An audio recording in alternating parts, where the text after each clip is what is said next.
ਨੀਲੀ ਦੀਆਂ 3 ਵਜਾਂ ਦੀ short video ਲੈ ਕੇ ਆਇਆ। ਬੂਰੀ ਮੱਝ ਦਾ ਜ਼ਰਾ ਸ਼ੌਕ ਕਰੋ। ਦੂਜਾ ਤੀਜਾ ਸੂਆ ਪਿੱਛੇ ਦੇ ਕੱਟੀ ਇਧਰ ਨੇੜੇ ਲਿਆ ਦਾ ਯਾਰ ਜ਼ਰਾ ਮੱਝ ਵਹਾ।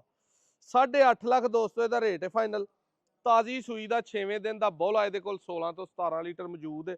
ਠੰਡਾ ਕਰਮਾਂ ਵਾਲੀ ਦੇ ਇਹ ਵਾਲੀ ਮੱਝ ਹੈ ਪਹਾੜੇ ਤੇ ਵੀ ਦੋਵੇਂ ਟਾਈਮ 18 ਕਿਲੋ ਇਹਦੇ ਕੋਲ ਦੁੱਧ ਦੇ 8,20,000 ਇਹਦੀ ਕੀਮਤ ਹੈ। 18 ਕਿਲੋ 9 ਕਿਲੋ ਉਸ ਵੇਲੇ 9 ਕਿਲੋ ਉਸ ਵੇਲੇ ਠੰਡਾ ਡੱਬਾ ਮਾਰ ਕੇ ਬਣਾਣਾ ਤੇ ਫਿਰ ਇਹ ਬੋਲੀ 5 ਕਿਲਿਆਂ ਝੋਟੀ ਇਹਦਾ ਸ਼ੌਕ ਕਰੋ। ਦੂਜਾ ਤੀਜਾ ਇਹਦਾ ਸੂਆ ਇਹਦੇ ਕੋਲ ਵੀ 18 ਕਿਲੋ ਦੁੱਧ ਦੇ 8,20,000 ਇਹਦੀ ਕੀਮਤ ਹੈ। ਇਹ ਜਿਹੜੇ ਭਰਾ ਨੂੰ ਪਸੰਦ ਆਏ ਜਾਂ ਇਹਨਾਂ ਤਿੰਨਾਂ ਚੋਂ ਕੋ ਪਸੰਦ ਆਏ ਗਵਾਲ ਲਈ ਘਰ ਲਈ 0324 8182 000 ਆਪਣਾ ਨੰਬਰ ਹੈ।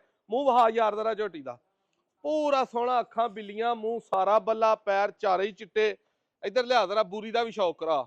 ਇਹ ਦੋਸਤੋ ਆਪਣੀ ਫੇਵਰੇਟ ਮੱਝ ਹੈ, ਬਹੁਤ ਬਰੀਕ ਮੱਝ ਹੈ ਕਰਮਾਂ ਵਾਲੀ। ਇਹਦਾ ਸ਼ੌਕ ਕਰੋ ਜ਼ਰਾ ਬੂਰੀ ਦਾ। ਪਿੱਛੇ ਦੇ ਕੱਟੀ ਹੈ। ਤਿੰਨਾਂ ਚੋਂ ਜਿਹੜੀ ਕਿਸੇ ਭਾਈ ਨੇ ਲੈਣੀ ਹੈ 26 ਤਰੀਕ ਚੌਥਾ ਮਹੀਨਾ 2025 ਹੈ। ਫੌਰੀ WhatsApp ਤੇ ਮੈਸੇਜ ਕਰਨਾ ਸ਼ਾਰਟ